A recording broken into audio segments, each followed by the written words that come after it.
बिस्मिल्लाहिर्रहमानिर्रहीम। Dear students, welcome to Excellence Online Education. Physics की class में खुशामदीद। फिजिक्स में आज हम चैप्टर नंबर 10 स्टार्ट कर रहे हैं जी। चैप्टर नंबर 10, और इस चैप्टर का नाम है जियोमेट्रिकल ऑप्टिक्स। ठीक है जी, ज्योमेट्रिकल ऑप्टिक्स इस चैप्टर को स्टार्ट करेंगे जी। ऑप्टिक्स हम जानते हैं जी, फिजिक्स की वो ब्रांच है जिसमें हम लाइट एनर्जी के बारे में पढ़ते हैं। लाइट एनर्जी के बारे में पढ़ते हैं। पिछला जो चैप्टर आपने पढ़ा, चैप्टर नंबर 9, असल में उस चैप्टर का नाम था नेचर ऑफ लाइट, और उसमें ही हमने उसी चैप्टर से लाइट को पढ़ना शुरू कर दिया था। चैप्टर नंबर 9 में हमने पढ़ा कि लाइट है क्या, what is light, what is the nature of light. और हमने ये देखा कि लाइट जो है वो ड्यूल नेचर होती है। लाइट में पार्टिकल नेचर भी है, पार्टिकल प्रॉपर्टीज भी होती हैं, और लाइट में वेव प्रॉपर्टीज भी पाई जाती है। लाइट का डबल नेचर होता है। कुछ मामला, कुछ फिनोमिना के अंदर लाइट जो है वो पार्टिकल वाला प्रॉपर्टी शो करती है, जैसे कि फोटो इलेक्ट्रिक इफेक्ट होता है, कॉम्पटाउन इफेक्ट होता है। इन इफेक्ट्स के अंदर लाइट जो है वो अपना पार्टिकल नेचर शो करती है। जबकि कुछ फिनोमेना के अंदर, जैसे रिफ्लेक्शन होता है, रिफ्रैक्शन होता है, डिस्पर्जन होता है, इंटरफेरेंस होता है, और पोलराइजेशन होता है, इन फिनोमेनास में लाइट अपना वेव नेचर शो करती है। तो पिछले चैप्टर में, चैप्टर नंबर 9 में, हमने ये बात की कि लाइट का ड्यूल नेचर होता है। लाइट का ड्यूल नेचर होता है। कुछ फिनोमेना होते हैं जिसमें वो पार्टिकल वाला बिहेवियर शो करती है, और कुछ फिनोमेना होते हैं जिसमें वो वेव वाला बिहेवियर शो करती है। उसके बाद उसी चैप्टर में हमने लाइट के दो फिनोमेना को स्टडी किया। एक हमने पढ़ा इंटरफेरेंस का, और इस फिनोमेना से साबित होता है कि लाइट एक वेव नेचर होता है। इसी तरह दूसरा फिनोमेना हमने पढ़ा वो डिस्पर्जन का था। इस फिनोमेना से भी लाइट का वेव नेचर साबित होता है।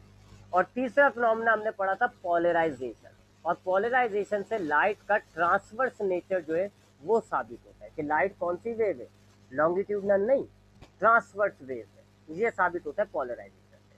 तो पिछले चैप्टर में, नवे चैप्टर में, हमने लाइट को खूब डिटेल में पढ़ा। लाइट क्या है, लाइट का बिहेवियर क्या है, लाइट का नेचर क्या है, और लाइट के तीन फिनोमेना पढ़े। अब इस चैप्टर में, चैप्टर नंबर 10, चूंकि ऑप्टिक्स आ रहा है इस चैप्टर के नाम में, देखे जी, ये आ रहा है ना ऑप्टिक्स, इसका मतलब है इस चैप्टर का ताल्लुक भी लाइट से होगा।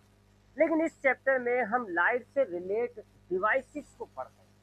यानी कि लाइट को इस्तेमाल करते हुए हमने बहुत सारे इंस्ट्रूमेंट बनाए हैं, जैसे कि माइक्रोस्कोप। एक माइक्रोस्कोप होता है, माइक्रोस्कोप। इसी तरह टेलीस्कोप होता है। ठीक है जी, टेलीस्कोप, माइक्रोस्कोप में भी दो टाइप होती है, सिंपल होता है, कंपाउंड होता है। टेलीस्कोप में भी दो तीन टाइप्स होंगी, एस्ट्रोनोमियल टेलीस्कोप, गैलीलियन टेलीस्कोप। तो ये क्या है जी, इसी तरीके से कैमरा होता है जी। कैमरा होता है, आई के बारे में भी पढ़ लेंगे, वैसे तो अभी आपके सिलेबस में नहीं है लेकिन पढ़ लेंगे, चले। ये क्या है जी, दे आर सच इंस्ट्रूमेंट्स जिनके अंदर लाइट बड़ा अहम किरदार अदा करती है। ये लाइट से रिलेट इंस्ट्रूमेंट्स हैं ये सारे।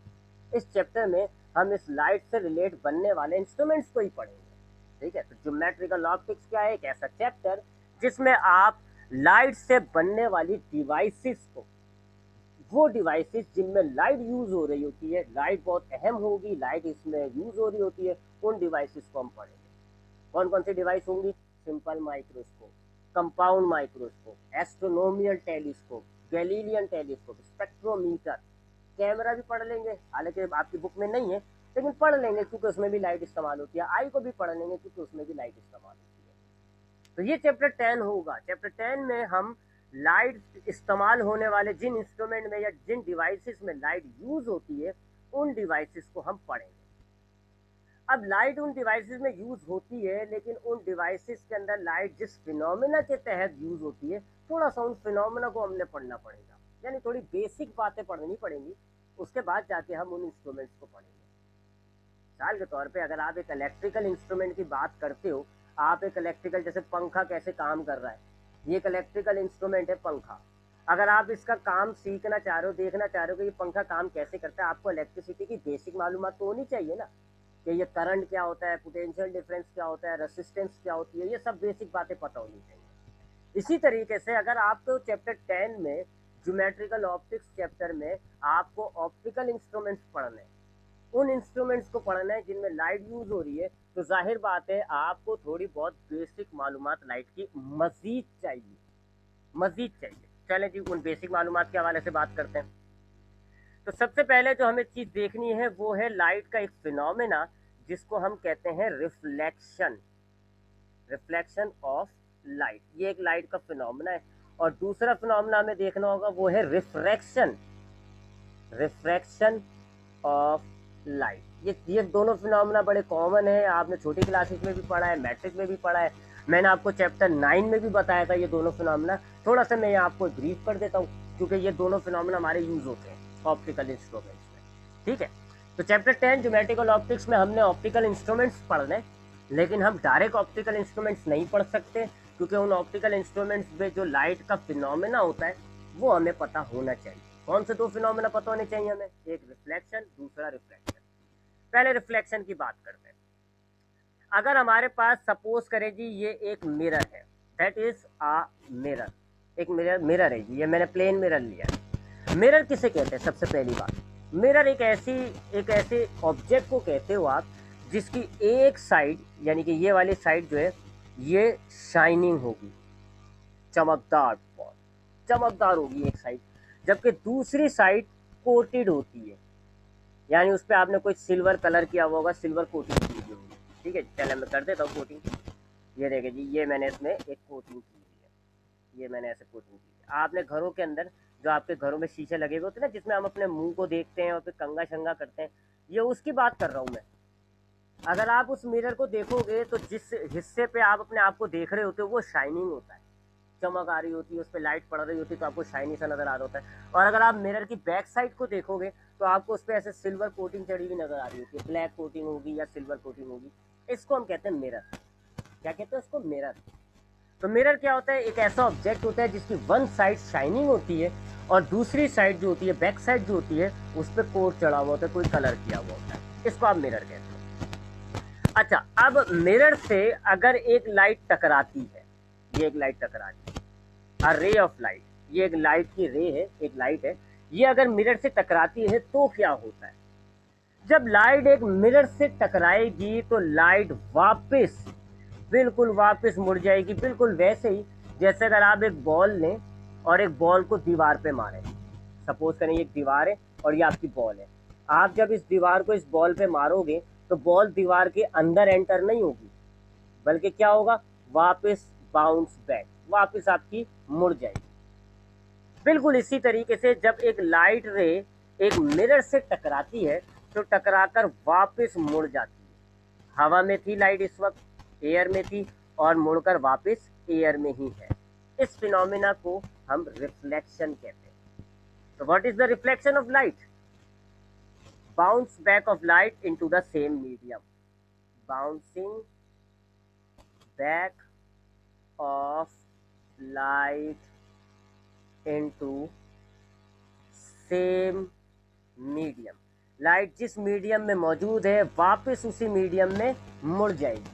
देखें ना, या लाइट किस मीडियम में थी? एयर के अंदर थी, मिरर से टकराई, ये देखें मिरर से टकराई और वापस एयर के अंदर ही बाउंस बैक हो गई। इस फिनोमिना को हम कहते हैं reflection of light. Reflection of light क्या है कि जब लाइट एक मिरर से टकराएगी तो वापस अपने जिस मीडियम में है उसी मीडियम में वापस मुड़ जाएगी। That phenomena is called reflection of light. जब लाइट का रिफ्लेक्शन होता है तो दो लॉज होते हैं जी, ये तो डेफिनेशन हो गई। अब यहाँ लॉज की बात करते हैं। जब लाइट का रिफ्लेक्शन होता है तो दो लॉज होते हैं जिसको हम कहते हैं laws of reflection of light. दो लॉज होंगे। पहला क्या कि जी एंगल ऑफ इंसिडेंस बराबर होगा एंगल ऑफ रिफ्लेक्शन। ये जो लाइट आपकी टकराने से पहले वाली लाइट है इसको आप कहते हैं इंसिडेंट रे, इंसिडेंट रे। ठीक है जी। और ये जो टकरा कर आपकी लाइट मुड़ रही है इसको आप कहते हैं रिफ्लेक्टेड रे, मुड़ने वाली लाइट, रिफ्लेक्टेड रे। ठीक है। तो इंसिडेंट रे क्या होती है? आपके मिरर से टकराने से पहले वाली लाइट। रिफ्लेक्टेड रे क्या होती है? जो आपकी बाउंस बैक हुई है ना लाइट, जो वापस मुड़कर आ रही है, उस लाइट को आप कहते हो रिफ्लेक्टेड रे। अब अगर हम यहाँ पर इस पॉइंट पर रिफ्लेक्शन हुआ है, देखें इस पॉइंट पर, चले इसको एक नाम दे देते हैं ओ। ओ पॉइंट पर लाइट जो है वो मुड़ रही है। अब इस पॉइंट से अगर हम एक इमेजिनरी लाइन ड्रॉ कर लें, ऐसी, ये लाइन होती तो नहीं है लेकिन हम ये ऐसी बना रहे हैं अपनी आसानी के लिए, एक इमेजिनरी लाइन ड्रॉ कर लें इस तरह के मिरर और इस लाइन के दरमियान 90 का एंगल हो। ये मिरर है और ये वो लाइन है, ये ओ पॉइंट है, तो मिरर और लाइन के दरमियान कितने का एंगल है? 90 डिग्री का। तो ये जो लाइन होती है जिसका मिरर से 90 डिग्री का एंगल होता है, इस लाइन को हम कहते हैं नॉर्मल। ठीक है जी, तीन चीजें हो गई। एक इंसिडेंट रे, वो लाइट जो मिरर से टकराई, एक रिफ्लेक्टेड रे, वो लाइट जो वापस मुड़ गई, और एक नॉर्मल जो मिरर से 90 डिग्री का एंगल बना रही है। अब इस इंसिडेंट रे और इस नॉर्मल के दरमियान ये जो एंगल बन रहा है, ये वाला, इसको आप कहते हो एंगल ऑफ इंसिडेंस। और नॉर्मल और रिफ्लेक्टेड रे के दरमियान ये वाला जो एंगल बन रहा है, इसको आप कहते हो reflected angle of reflection. Angle i, angle r. पहले लॉ के मुताबिक एंगल आई और एंगल आर बराबर होता है, यानी कि एंगल आई अगर 30 डिग्री का है तो एंगल आर भी 30 डिग्री का होगा। एंगल आई 40 डिग्री का है तो एंगल आर भी 40 डिग्री का होगा। सीधे से अल्फाज में, जितने एंगल से लाइट टकराएगी उतने ही एंगल से लाइट मुड़ जाएगी। ये पहला लॉ होता है। और दूसरा लॉ क्या होता है? All lie in same plane. ये जितनी भी चीजें हैं, जितनी भी चीजें कि ये एंगल, ये incident ray, normal, reflected ray, angle of incidence, angle of reflection, ये सारी एक ही प्लेन, एक ही हिस्से में मिलेंगी। आप एक ही जगह पे, एक ही टुकड़े पे होंगी। ये नहीं होगा कि ये मिरर है, ये एंगल ऑफ इंसिडेंस है, एंगल ऑफ रिफ्लेक्शन आपको दूसरी जगह से मिल रही है, एंगल आई नॉर्मल आपका यहाँ पे हो, ऐसा नहीं होता। एक ही पॉइंट पर होंगी ये सारी, एक ही प्लेन पे होंगी। ये आपका वो पॉइंट हो गया ओ, यहीं से नॉर्मल, यहीं से एंगल ऑफ इंसिडेंस, यहीं से एंगल ऑफ रिफ्लेक्शन, यहीं से सारे एंगल एक ही प्लेन पर होती है। ये दूसरा लॉ होता है। तो ये होता है पहला फिनोमेना जिसको हमने कहा रिफ्लेक्शन ऑफ लाइट। दोबारा रिपीट कर रहा हूँ, फिर हम दूसरे फिनोमेना की तरफ जाते हैं। रिफ्लेक्शन ऑफ लाइट क्या होता है जी? ये रहा reflection of light. Reflection of light क्या होता है कि जब लाइट एक मिरर से टकराती है तो लाइट वापस अपने मीडियम में मुड़ जाएगी।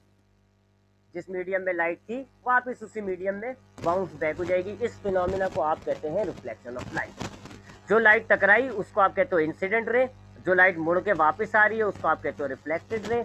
मिरर से अगर आप एक 90 डिग्री एंगल लेकर एक लाइन ड्रॉ करें उसको आप कहते हैं नॉर्मल। नॉर्मल और इंसिडेंट रे के दरमियान जो एंगल बनता है उसको आप कहते हो एंगल ऑफ इंसिडेंस। नॉर्मल और रिफ्लेक्टेड रे के दरमियान जो एंगल बनता है उसको आप कहते हो एंगल ऑफ रिफ्लेक्शन। जब लाइट का रिफ्लेक्शन वाला फिनोमेना होता है, ये पहला वाला फिनोमेना जब होता है, तो दो लॉज होते हैं जिनको हम कहते हैं लॉज ऑफ रिफ्लेक्शन। लाजमी होंगी ये बातें। पहला लॉ क्या है कि जो दो एंगल बनते हैं, एंगल आई और एंगल आर, ये बराबर होते हैं। और दूसरा लॉ क्या है कि ये तमाम चीजें, incident ray, reflected ray, normal, angles, ये सब एक ही प्लेन पर मिलेंगे आप। दिस इज दी पहला फिनोमेना, रिफ्लेक्शन ऑफ लाइट। अब आते हैं दूसरे फिनोमेना की तरफ जिसको हमने कहा रिफ्रैक्शन ऑफ लाइट। अच्छा, अब यहाँ पहले फिनोमेना में हमने लाइट को मिरर से टकराया था। हमने क्या करा था? लाइट को एक मिरर से टकराया और हमें क्या नजर आया? रिफ्लेक्शन। लाइट वापस मुड़ गई। लेकिन अगर हम मिरर के बजाय लाइट को एक ट्रांसपेरेंट ऑब्जेक्ट से टकराते हैं, एक ट्रांसपेरेंट ऑब्जेक्ट से लाइट टकराती है, मिसाल के तौर पे ये एक ट्रांसपेरेंट ऑब्जेक्ट है, जैसे कि पानी होता है आपका, या एक नॉर्मल ट्रांसपेरेंट ग्लास होता है, प्रिज्म होता है। ठीक है, ट्रांसपेरेंट ऑब्जेक्ट से टकराते हैं। प्रिज्म होगा, आपने देखा ना, प्रिज्म ट्रांसपेरेंट होता है, कोई कलर नहीं हुआ उसमें, कोई कोटिंग नहीं हुई भी। इसी तरह अगर आपके पास एक शीशे का टुकड़ा है जिसपे ना आपने कोई कोटिंग वोटिंग नहीं की हुई, तो वो भी ट्रांसपेरेंट हो गया। पानी जो होता है वो भी ट्रांसपेरेंट होता है। तो अगर लाइट अब हम मिरर के बजाय एक ट्रांसपेरेंट मीडियम से टकराते हैं तो क्या होता है? तो जब लाइट एक ट्रांसपेरेंट मीडियम से टकराती है ना, लाइट बाउंस बैक नहीं होगी, लाइट एंटर हो जाएगी। लाइट क्या होगी? Light will enter. अरे भाई, तो लाइट जब एक ट्रांसपेरेंट मीडियम से टकराएगी तो लाइट उस ट्रांसपेरेंट मीडियम में एंटर हो जाएगी। मीडियम ही चेंज हो जाएगा। पहले ये हवा में थी, अब ये दूसरे मीडियम में आ गई। गिलास भी हो सकता है, पानी भी हो सकता है। चले पानी ले लेते, मीडियम ही चेंज हो गया उसका, हवा से पानी में चली गई। जैसे मिसाल दूं अगर मैं आपको, कोई गेट और वो है, आप अगर दीवार से बॉल को टकराओगे तो क्या होगा जी? रिफ्लेक्शन होगा। और अगर आपने खिड़की से बॉल को टकराया, खाली खिड़की है, स्पेस है, तो क्या होगा? बॉल आपके एक कमरे से निकल के दूसरे कमरे में चली जाएगी। ये रिफ्लेक्शन हो गया। अगर आपके पास दीवार है जी, आपने बॉल बॉल को दीवार से टकराया तो मुड़ गई, रिफ्लेक्शन। और अगर आपके पास बॉल है लेकिन आपने उसको खुली खिड़की है, खुली हुई है, वहां से टकराया तो वो टकराने के बाद क्या होगा, दूसरे रूम में एंटर हो जाएगी, रूम ही चेंज हो गया, ड्राइंग रूम से डाइनिंग रूम में चली गई, यहाँ आ गई दूसरे रूम में। ये रिफ्रैक्शन है। तो रिफ्रैक्शन ऑफ लाइट क्या होता है कि जब लाइट एक ट्रांसपेरेंट मीडियम से टकराती है तो लाइट उस मीडियम में एंटर हो जाती है। That phenomena is called refraction. अब रिफ्रैक्शन में एक बात होती है जी, वो जरा गौर से देखने वाली बात है। अब ये मेरे पास वो ट्रांसपेरेंट मीडियम ले रहा हूँ मैं, लेट्स से कि ये है जी हमारे पास पानी, वाटर, पानी है, इसको आप गिलास भी कह लो, वो भी ट्रांसपेरेंट है, पानी है, प्रिज्म है, सारे पानी मीडियम है और ट्रांसपेरेंट मीडियम। जबकि बाहर इसके क्या मौजूद है जी, हवा, तो एयर लिख देता हूँ मैं। अभी मैंने आपको बताया कि जब लाइट आपकी एक ट्रांसपेरेंट मीडियम से टकराएगी तो लाइट अब उसमें एंटर होगी। लाइट उसमें क्या होगी, लाइट उसके अंदर ऐसे एंटर हो जानी है, ऐसे एंटर हो जानी है, ठीक है। और इस फिनोमेना को आप क्या कहते हो, रिफ्लेक्शन। लेकिन रिफ्रैक्शन में एक बात होती है, क्या बात होती है जी, कि जब लाइट एक मीडियम से दूसरे मीडियम में एंटर होती है ना, तो उसकी डायरेक्शन और उसकी वेलोसिटी में फर्क आता है। सीधा सीधा एंटर नहीं हो जाती है, फर्क आता है उसकी डायरेक्शन और वेलोसिटी, ठीक है। क्या फर्क आता है वो मैं आपको बताता हूँ, लेकिन उससे पहले मैं जरा इस लाइन को मिटा दूं। ये तो हमारी एक्सपेक्टेड लाइन थी ना, लाइट ऐसे आ रही है। हाँ, पहले मैं यहाँ नीचे फर्क लिख देता हूँ। जब लाइट एक हल्के मीडियम से, रेयर से जा रही है किसके अंदर, एक भारी मीडियम के अंदर, डेंसर में, ठीक है। If light enters from a rare to denser medium, तो लाइट की डायरेक्शन में क्या फर्क आएगा, bend towards normal, bend towards normal, normal की तरफ मुड़ जाती है। अगर लाइट एक हल्के मीडियम से एक बाहरी मीडियम में आ रही है तो लाइट क्या होगी, लाइट नॉर्मल से, नॉर्मल की तरफ मुड़ जाएगी। और अगर लाइट एक बाहरी मीडियम से, उल्टा कर लें अब हम इसको, एक डेंसर से रेयर मीडियम में जा रही होती है तो लाइट का क्या होगा जी, light will bend away from normal, normal से दूर हो जाएगी, अवे फ्रॉम नॉर्मल। ये जरा पहले डायरेक्शन की बात कर लें, उसके बाद वेलोसिटी की बात कर लेंगे। चले के ऊपर देखते हैं। ये हमारे पास एक ट्रांसपेरेंट मीडियम है, इट इज कॉल्ड वाटर। बाहर क्या है जी, हवा। हवा जो है वो एक रेयर मीडियम होता है, आर लिख दिया। जबकि हवा की निस्बत पानी क्या होता है, भारी होता है, तो ये हो गया एक डेंसर मीडियम। हवा क्या हो गई, एक हल्का मीडियम, एक रेयर मीडियम। जबकि वाटर क्या हो गया, एक भारी मीडियम, डेंसर मीडियम। मैंने नीचे भी आपको लिख के दिया हुआ है कि जब लाइट एक हवा हल्के मीडियम से भारी मीडियम में आती है तो लाइट नॉर्मल की तरफ मुड़ती है। अब यहाँ नॉर्मल कहाँ आ गया जी, ये आ गया जी नॉर्मल, वही 90 डिग्री वाली लाइन। ये क्या है, एन यानी कि नॉर्मल, ठीक है। वही देख लो आप, सरफेस से ये 90 डिग्री का एंगल बना रही है, ये देखो ये एंगल कितना है, 90 डिग्री का, तो ये नॉर्मल बनाया मैंने। अब लाइट ऐसे जा रही थी, ऐसे जा रही थी, लेकिन मैं आपको क्या बता रहा हूँ कि जब हल्के से बाहरी मीडियम की तरफ आती है तो लाइट ऐसे मुड़ जाएगी, टूवर्ड्स द नॉर्मल, नॉर्मल की तरफ मुड़ेगी। ये नॉर्मल है, नॉर्मल की तरफ मुड़ेगी, ये लिख कर दिया हुआ, बैंड टूवर्ड्स नॉर्मल। तो लाइट को ऐसे जाना था, लाइट क्या होगा, लाइट नॉर्मल की तरफ मुड़ जाएगी और लाइट अब ऐसे आएगी, ऐसे नॉर्मल की तरफ मुड़ गई। बात समझ में आई। लाइट जब हल्के से बाहरी मीडियम की तरफ आती है तो लाइट क्या होगी, नॉर्मल की तरफ मुड़ जाती है। ये है रिफ्रैक्शन ऑफ लाइट। तो जब लाइट एक ट्रांसपेरेंट मीडियम से टकराएगी तो लाइट उसमें एंटर हो जाएगी और उसकी डायरेक्शन में फर्क आ जाएगा। अगर लाइट एक हल्के से बाहरी मीडियम की तरफ जा रही होती है तो वो नॉर्मल की तरफ मुड़ जाएगी। इसी तरह हम नीचे आते हैं, जरा नीचे की तरफ देखते हैं। इसको मैं मिटा रहा हूँ, जरा यहाँ से साफ करना है। हाँ, अब यहाँ देखें जी, अब यहाँ लाइट है जी और बाहर क्या है, हवा। अब यहाँ देखें आप, एक डेंसर से रेयर मीडियम की तरफ लाइट जा रही है, तो अब ये नॉर्मल हो गया। जब डेंसर से रेयर की तरफ जाती है तो लाइट जो है वो नॉर्मल से और दूर हो जाती है, नॉर्मल से और दूर। तो ये डायरेक्शन का फर्क आता है जब लाइट जो है वो एक मीडियम से दूसरे मीडियम में एंटर होती है। इस फिनोमिना को हम रिफ्रैक्शन ऑफ लाइट कहते हैं। तो रिफ्लेक्शन ऑफ लाइट क्या है कि when light strike a medium, a transparent medium, चलो उर्दू में बोलता हूँ, 1 मिनट से कम।